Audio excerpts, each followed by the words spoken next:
Morning, Mr. NdraGIA. Thank you very much for being with us this morning. Thank you for inviting me in your show. So, Mr. NdraGIA, we have the presidential elections this Sunday in Romania. Can you explain us the current situation? Ρωτάμε από τον κύριο NdraGIA να μας πει ποια είναι τα δεδομένα, ποια είναι αυτή τη στιγμή η κατάσταση στη Ρουμανία. Yes. Okay, basically, Romania is not much more different, let's say, from the general landscape in Europe and in the general West. The only difference is that we had this exceptional situation with the annulment of the presidential election in 2024.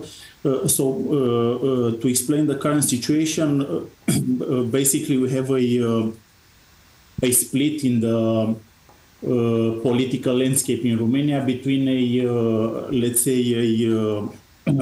first is the mainstream political parties, which are the Social Democrats, part of the European Social and Socialist, and also the National Liberals, which are governing together since 2021 and are trying to conserve their position. This is the first political camp in Romania and the biggest one.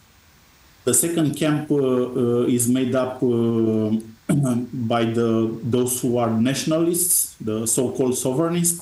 In reality, they are at least Eurosceptic, and this camp is formed by the Alliance of the Unity of the Romanians, which are part of the European ECR party, conservatives and reformists. Also, there is two other smaller parties that are former parts of this Unity of the Romanians party. And they are in relations with parts of the Social Democrats.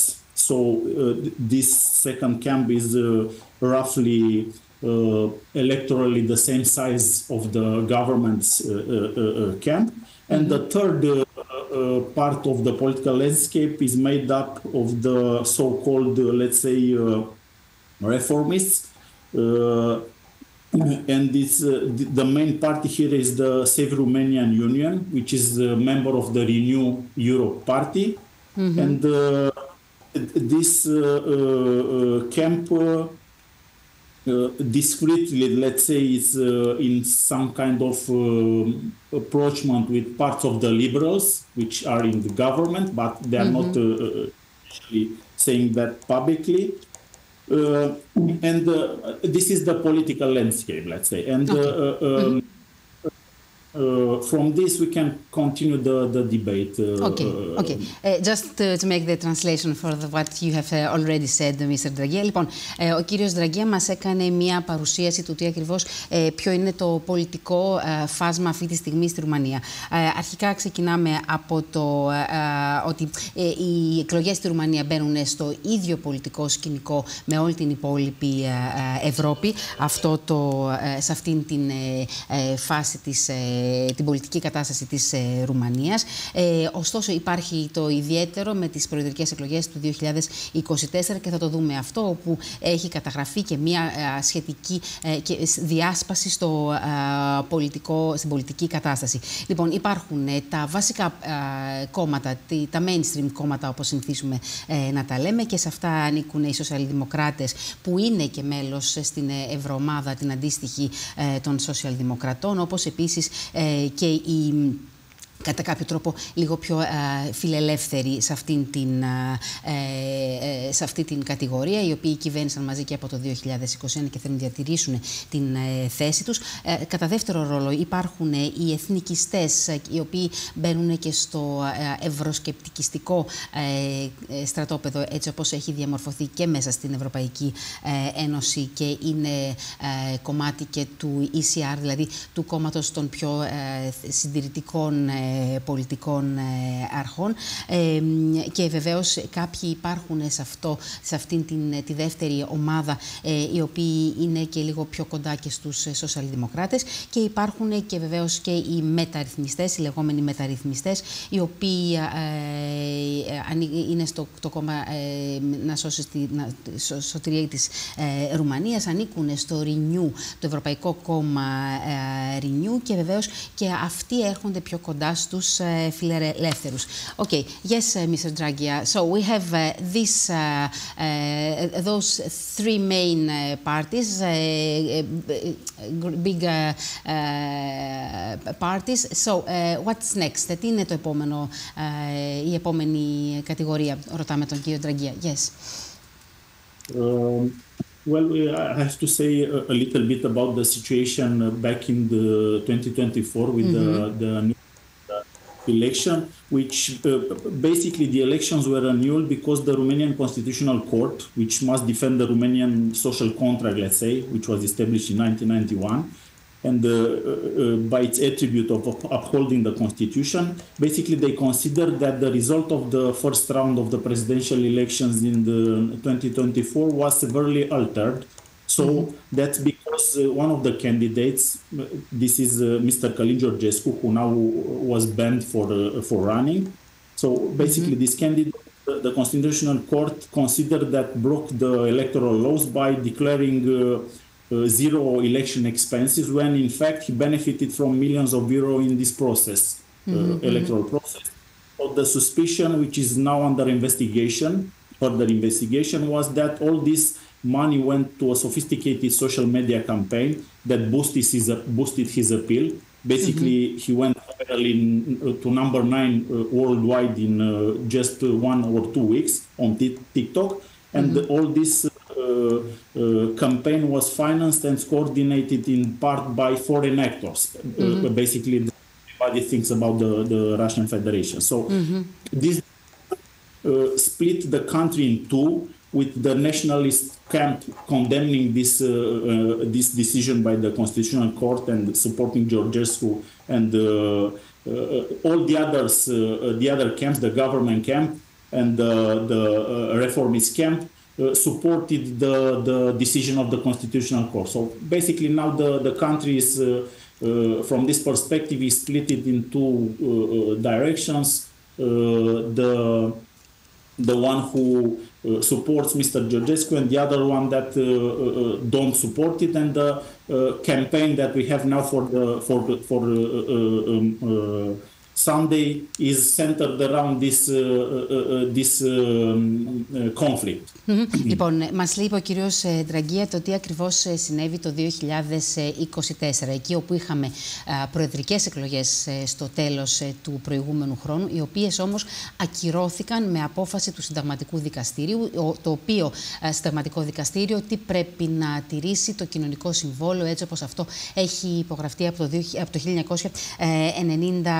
Έτσι λοιπόν, ως αποτέλεσμα ήταν να ακυρωθεί η διαδικασία, γιατί ένας από τους υποψηφίους, ο Κάλιν Γεωργέσκου, βρέθηκε ότι έκανε τι παραβίασε τους εκλογικούς νόμους. Και πώς έγινε αυτό? Είχε δηλώσει ότι δεν ξόδεψε τίποτα για την εκλογική του εκστρατεία. Ωστόσο όμως αποδείχθηκε ότι υπήρχαν πάρα πολύ μεγάλα ποσά τα οποία είχαν δοθεί στα μέσα κοινωνικής δικτύωσης και πιο συγκεκριμένα στο TikTok, εκεί όπου μέσα σε 2 εβδομάδες βρέθηκε στην ένατη θέση παγκοσμίως στις θεάσεις.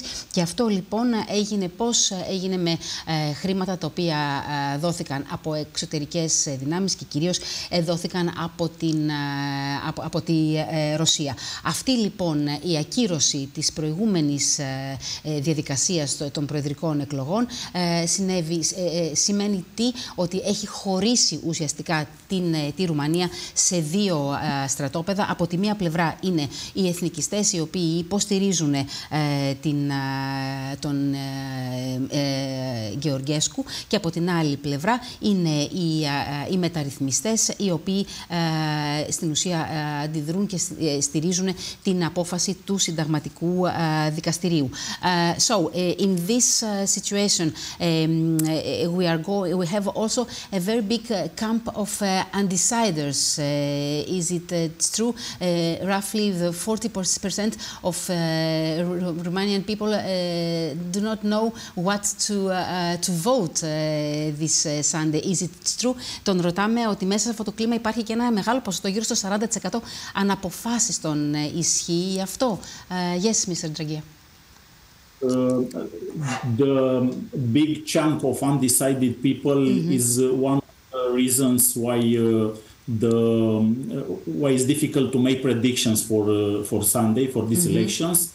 Also, the situation from the elections in November makes this difficult. Let's say the electorate is very difficult to see because a lot of Romanians are abroad, and you cannot see the polling stations cannot see their intentions for sure. So basically, it's not so easy to see what's coming for the elections now. Another surprise might be in the coming, but if we let's say take the information that we have now and try to make let's say who is in which position, basically all the media of the polling that we have starting with the beginning of the year are saying that the nationalist candidate, which is Mr. George Simion, who also ran in November, but he ended up in the 4th place, I think, with lower votes than Mr. Georgescu. Basically, he took all the messages from Mr. Georgescu, and he's the favorite right now to finish in the basically, this course is to bring back the situation from November. If he is elected president, he says that he will reinstate Mr. Georgescu. Constitutionally and legally, he cannot do this. Political, also, I don't think he will do this, because if you are elected president, you will see your own interest and you will do as you wish. So he's the main favorite according to the polls to be in the first place. We have after this, we have two candidates with roughly equal chances. It's Mr. Crin Antonescu, who is running from the government coalition side. We have the second candidate that is on the same level with Mr. Antonescu, is an independent, Mr. Dan, but he is running, his message is drawn from the reformist camp. So these two are in a battle for the second place, so to go in the second round. And after these three candidates, we have two other candidates that don't have a real chances to go in the second round, but they can influence very much the outcome for the second place. And we have Mr. Victor Ponta, who is a former Prime Minister of Romania, and his message and his campaign is centered also around the nationalist message. So he can, but he's a former member of the governmental coalition, so he can draw votes from Mr. Simion, the nationalist camp, or from the Mr. Antonescu, who is in the government side. And the third candidate is Mrs. Elena Lasconi, who actually was in the second place in the November elections. She went second round, and right now he is running. She started the campaign running as a representative of the reformist camp, as a president of the Save Romania Union. But after some months, after 2 months, she was rejected by the party, and the party started to support Mr. Dan. So she can draw votes from the reformist camp, so from Mr.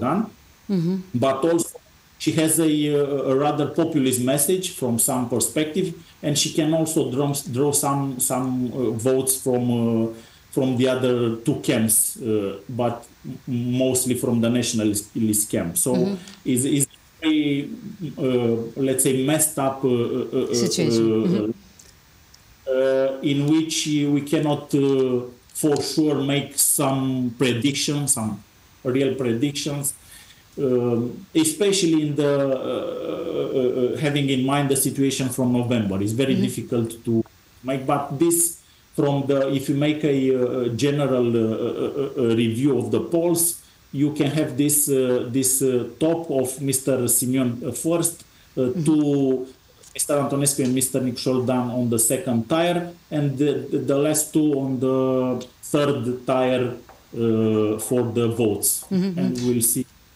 days what will... Yes. So, μας είπε ο κύριος Ντραγκία ότι η αναποφάσιστη είναι ένα μεγάλο μέρος της αυτής της στιγμής που βλέπουμε στη Ρουμανία και κάνουν δύσκολη την πρόβλεψη για τον πρώτο γύρο των προεδρικών εκλογών της Κυριακής.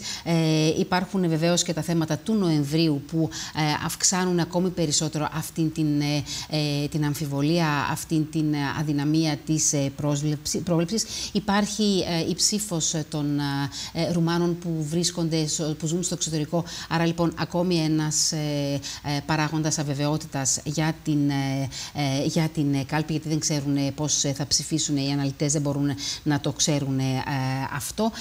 Και βεβαίως όλα αυτά μπορεί να υπάρξει και ακόμη μια έκπληξη που θα προκαλέσει, που θα δώσει ακόμη την αδυναμία να προβλέψει κάποιος το αποτέλεσμα. Τώρα, υπάρχουν σε αυτή την λογική, πρώτος έρχεται ο κύριος Σιμιώνη, έτσι όπως τον βλέπουν οι δημοσκοπήσεις από την αρχή. Είχε έρθει τέταρτος τον Νοέμβριο, όμως αυτή τη στιγμή τι έχει κάνει? Έχει πάρει όλα τα μηνύματα τα οποία χρησιμοποιούσε ο Γεωργέσκου στην προηγούμενη εκλογική διαδικασία που να υπενθυμίσουμε ακυρώθηκε, και έχει σκοπό να κάνει τι? Έχει να φέρει πίσω, να αποκαταστήσει την κατάσταση πριν από τον Νοέμβριο και τον ίδιο τον Γεωργέσκου. Βεβαίως κάτι τέτοιο είναι πάρα πολύ δύσκολο να γίνει, γιατί αν τελικά εκλεγεί πρόεδρος της χώρας, θα είναι αυτός ο οποίος θα κοιτάξει να εξασφαλίσει τα δικά του τα συμφέροντα. Από την άλλη πλευρά υπάρχουν δύο οι οποίοι βρίσκονται στην ίδια θέση, στη δεύτερη θέση, με τις ίδιες δηλαδή δυνατότητες να περάσουν στον δεύτερο γύρο. Είναι από τη μια πλευρά ο κύριος Αντωνέσκου, ο οποίος εντάσσεται στη συμμαχία την κυβερνητική, και από την άλλη ο κύριος Ντάν, ο οποίος είναι ένας ανεξάρτητος, ο οποίος επίσης ανήκει στο στρατόπεδο των μεταρρυθμιστών. Αυτοί είναι οι τρεις πρώτοι, και υπάρχουν άλλοι δύο υποψήφοι οι οποίοι έπονται, οι οποίοι μπορεί να μην έχουν τη δυνατότητα να εκλεγούν, να μπουν δηλαδή μπροστά να πάρουν περισσότερες ψήφους, ωστόσο φαίνεται ότι έχουν τη δυνατότητα να ασκήσουν πολύ μεγάλη επιρροή σε ό,τι αφορά τον δεύτερο γύρο, και αυτοί προέρχονται και από το στρατόπεδο των μεταρρυθμιστών, όσο όμως και από τους εθνικιστές. Το θέμα είναι ότι ο κάθε ένας, και δεν έχει λίγο νόημα να σας αναφέρω ακριβώς τα ονόματα, ο κάθε ένας έχει λίγο μπερδεμένο το μήνυμα, όπως ακριβώς μας λέει και ο κύριος Ντραγκία. Άρα λοιπόν είναι πολλοί οι αστάθμητοι παράγοντες για τον επόμενο γύρο. So we have a lot to expect this Sunday, Mr. Draghi. Τον ρωτάμε ότι έχουμε πολλά να δούμε. Is that true? For the next, for Sunday, what do we have to see more? Τι θα θέλουμε να κοιτάξουμε περισσότερο? I think that the situation is so tight that a lot can change in a few days, depending on the evolutions in the public sphere. Let's say we had a debate with the three main candidates, with three of the first five candidates last night. We'll have a televised debate today also, another one tomorrow, and this direct confrontation between candidates can change the situation, let's say, a little bit. But generally thinking, I think that this is the most likely outcome, to have the nationalist candidate in the second round. And for the second place, we have a tight race between the government candidate and the reform camp candidate. Thank you very much. I think that we'll have the opportunity to talk and after this first round of the election, Mr. Ndraghia. Thank you very much for being with us this morning. Thank you for inviting me, and I'll respond with pleasure to your next invitation after the first round. It will be the case, if it will be the case. Yes, thank you very, very much. Ήταν μαζί μας